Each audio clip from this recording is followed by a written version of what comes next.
की क्या इस वक्त जो है वो प्लानिंग होनी चाहिए बॉलिंग को लेकर?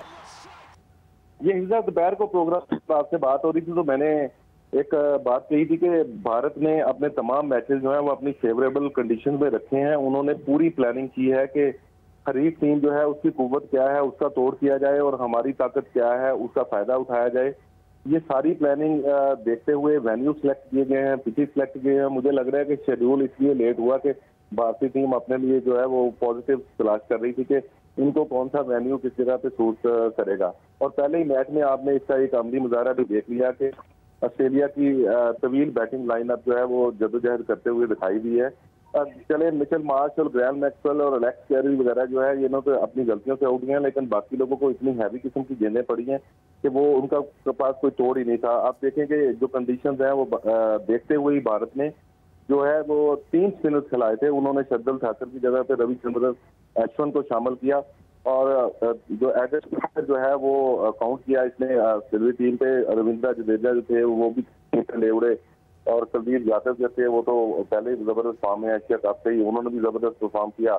और ये स्पिनर्स का जो प्रेशर है इसका फायदा उठाते हुए जो बोहरा जो है वो भी 2 विकेट ले उड़े और सिराज और पांड्या ने भी हिस्सा डाल दिया। तो मिलजुल के जो है वो इतनी तवील बैटिंग लाइन जो है वो 199 रन से जो हुई है ढेर, तो वो ये एक इस तरह का सूरत हाल जो है एक्सपेक्ट की जा रही थी। मैं तवक्का कर रहा था कि ट्रैप होंगे कैंगरूज हैं, लेकिन इसमें सिर्फ थोड़ी सी एक खुशाइन बात ये है कि जो ऑस्ट्रेलिया है ये यहाँ पे मार्च में होने वाला मैच चेन्नई में ही जो है वो जीता था। उस मैच में सूरत हाल कुछ इस तरह की रही थी कि ऑस्ट्रेलिया जो था वो 259 रन पे उन्होंने बनाए थे और जवाब में जो है वो भारतीय टीम जो है वो 248 पे आउट हुई थी। इसमें एडम जंपा ने विकेट ली थी। तो आज भी जो उम्मीदों का मरकज है इन कंडीशन में वो एडम जंपा ही होंगे ऑस्ट्रेलिया के लिए। और उसके साथ अच्छे पेसर भी ऑस्ट्रेलिया के पास मौजूद हैं और अगर वो प्रेशर बिल्ड करते रहते हैं तो थोड़ा सा मुश्किल पेस आ सकती है भारत को भी। लेकिन स्कोर इतना कम है कि बहुत जबरदस्त फील्डिंग करके भी भारत को। अब सब क्या लगता है ऑस्ट्रेलिया की टीम जो है वो एस्टन एगर को मिस कर रही है? जी बिल्कुल, एस्टन एगर जो है वो जिस मैच का मैं जिक्र कर रहा हूँ जो मार्च में खेला गया था तो दोनों ने जबरदस्त बॉलिंग की थी। एडम जंपा ने 4 विकेट ली थी उसमें और एस्टन एगर ने उस मैच में 2 विकेट ली थी। और उसके बाद बाकी जो पेसर्स हैं उन्होंने भी अपना हिस्सा डाला था। तो मिलजुल के उन्होंने काफी परेशान किया था भारतीय बैटिंग लाइनअप को। तो कंडीशंस को सही रीड भी किया था। अभी जो ऑस्ट्रेलियाई पैटर्न है नजर आ रहा है मुझे वो ज्यादा रिलाई कर रहे हैं फास्ट बॉलर पे। तो इस सूरत हाल में बिल्कुल अब्बास साहब यहाँ पे यही मैं कहना चाहूंगी, आईपीएल खेलते हैं जब उनके खिलाड़ी तो यकीनन वो यहाँ की पिचेस से इंडिया की पिचेस जो हैं उनसे थोड़े से आगाह होंगे कि यहाँ पर पिचेस किस तरह से होती हैं। फिर क्या लगता नहीं था कि ऑस्ट्रेलिया को जो अपने स्पेशलिस्ट स्पिनर हैं उनके साथ मैदान में जाना चाहिए? भारत में वर्ल्ड कप हो रहा था, नेथन लायन अनफिट थे, इंजर्ड थे, लेकिन उसके बाद वो अवेलेबल हो गए थे, उनको भी कंसिडर नहीं किया गया? जी बिल्कुल, टेक्निकली कुछ गलतियां तो टीमें करती हैं तो ज़ाहिर है हारती हैं। इसी तरह की गलतियां जो है ऑस्ट्रेलिया की प्लानिंग में नजर आती हैं। उनके बैटिंग आर्डर है उसमें भी कुछ थोड़े बहुत मसाइल हमें नजर आ रहे हैं। टॉप ऑफ द आर्डर जो है डेविड वार्नर पे ज्यादा इन्हिसार है, वो भी अपनी जिंदगी की बेहतरीन टच में नहीं है। खासकर से आउट ऑफ फॉर्म रहने के बाद वापस आए और फिर ये कि इस तरह की कंडीशंस में तो एक खास तौर पे चैलेंज होता है, फिर क्राउड भी होम हो और टीम जो है वो होम कंडीशन से अच्छी तरह वाकफ भी हो और आप उससे खेल रहे हो इंडिया के अंदर रहते हुए आप इंडिया का मुकाबला कर रहे हो, तो इस तरह का चैलेंज तो होता है। उसके लिए मुझे ऑस्ट्रेलिया की तैयारियां जो हैं उन पे कुछ सवालिया निशान नजर आते हैं। सुबह अमर सहेल भी यही बात कर रहे थे कि इनका जो प्लान है उसमें काफी लूप होल्स नजर आते हैं, कुछ खामियां नजर आती हैं।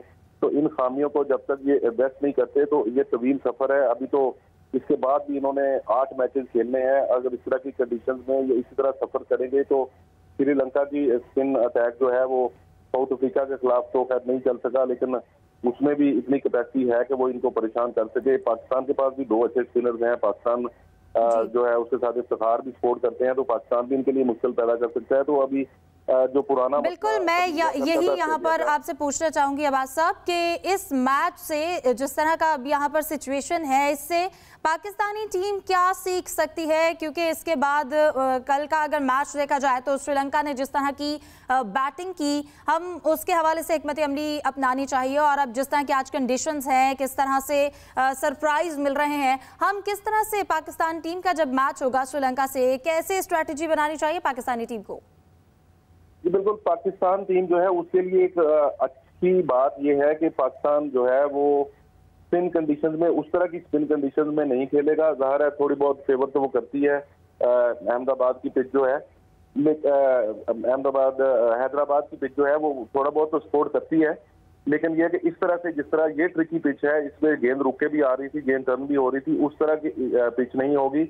और पाकिस्तान जो है वो चूंकि काफी दिनों से हैदराबाद में खेल रहा है, इनके प्रैक्टिस सेशंस भी हुए हैं, वार्म अप मैचेस भी वहीं पे हुए हैं, तो इसलिए पाकिस्तान की लर्निंग जो है उस कंडीशन की ज्यादा है।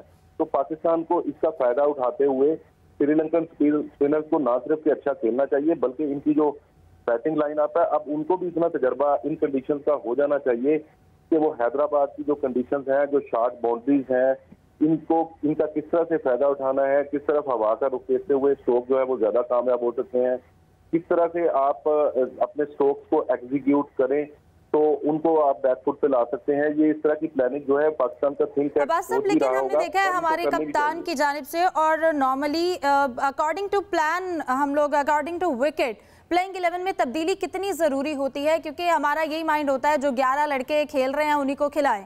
कभी कभी ये ज़रूरी होता है कि जो पिच है उसको देखकर आपको तब्दीली करनी पड़ती है। जी बिल्कुल, पिच को देख के तब्दीली करनी पड़ती है, लेकिन आमतौर पर यही देखा गया है कि जो टीमें हैं वो अपना विनिंग कॉम्बिनेशन जो है वो तब्दील नहीं करती। अगर किसी तब्दीली की जरूरत महसूस की जा रही है तो वो कम अज कम फखर जमान जो है उनकी जगह नहीं बनती, वो कम अज कम 13 मैचेस से जो है 50 था। तो अगर चाहे तो अब्दुल्ला शफीक का तजर्बा कर सकते हैं, लेकिन इम्कान जो है वो हमें इसका बहुत कम नजर आता है, इसलिए कि बाबर आजम जो है वो जिस तरह से सपोर्ट दे रहे हैं प्लेयर्स को, तो उनका बार बार यही कहना होता है कि मैं मैच विनर्स जो हैं इन पे मेरा ट्रस्ट है और मैं चाहता हूं। इसमें कोई शक नहीं है कि फखर जमान जो है वो मैच विनर रहे हैं हमारे, और हो सकता है कि आगे चल के, मैं नहीं कहता कि उनका कैरियर खत्म हो गया है, लेकिन जब कोई बहुत कॉन्फिडेंस लेवल पे कोई प्लेयर बहुत नीचे चले जाता है तो उसको कम से कम ये होता है कि थोड़ा सा टाइम देना चाहिए। हो सकता है 2-4 मैचेस में उनको रेस्ट में, फिर किसी कमजोर टीम के खिलाफ उनको दोबारा अगर खिला दें, अगर अब्दुल्ला शफीक का तजर्बा कामयाब नहीं रहता तो पाकिस्तान को तब्दीली पे गौर करना चाहिए। कंडीशन को ये समझ चुके हैं, हैदराबाद की पिच को ये समझते हैं, राजीव गांधी स्टेडियम जो है उसका ये मिजाज समझते हैं, वहाँ के जो आबो हवा है उसकी भी काफी हद तक बाबर आजम को भी, कप्तान को भी, मैनेजमेंट को भी अंदाजा हो गया है। तो प्रैक्टिस कर रहे हैं वहाँ पर, जैसा आप कह रहे थे कि बिल्कुल वहाँ पर पाकिस्तानी टीम प्रैक्टिस कर रही है और काफ़ी हद तक कंडीशन से, वहाँ पर पिच की कंडीशन से वो लोग आगाह होंगे। और उम्मीद करते हैं कि आज का जो मैच है उससे हम देखें कि प्लेइंग 11 में अगर ज़रूरी है तो पाकिस्तानी टीम को तब्दीली करनी चाहिए। जो हमारी प्लेइंग 11 है उसमें यकीनन हमें थोड़ी सी तब्दीली करनी पड़े अगर पिच की ज़रूरत है। आज का जो मैच रहा ऑस्ट्रेलिया और इंडिया का, उसमें स्कोर कार्ड पर एक नज़र डालते हैं।